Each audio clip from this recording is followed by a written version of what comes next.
গার্লফ্রেন্ডের নাম্বার মা দিয়ে সেভ করে রাখছিলাম। আর না রাখা কোনো উপায় আছে? কারণ আমার যে বন্ধু বান্ধব তারা অবশ্যই আমার মোবাইল থেকে আমার গার্লফ্রেন্ডের নাম্বার নিয়ে যাইবো, নিয়ে অবশ্যই কল করব।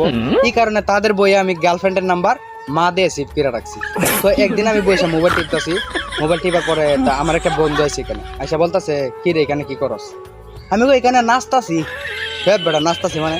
আমি কই তুই দেখতাছিস আমি এখানে বসে মোবাইল চাপতাছি, তারপরে কেন বলস আমি কি করি? ও আচ্ছা ঠিক আছে মোবাইল চাপতাছিস? আমাকে হ্যাঁ। তখন আমার বন্ধুর মতলব দিয়ে বেশি একটা ভালো না। সে বলতাছে, বন্ধু কয়েকবার তোদের বাড়িতে গেছিলাম না? আমি কহ গেছিলি।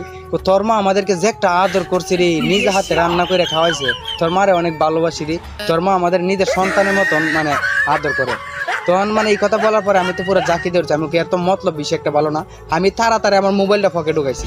পকেটে ঢুকানোর পরে তো আমার বলতে বলতেছে, রুকন তোর মায়ের সাথে কথা বলতে খুব ইচ্ছা।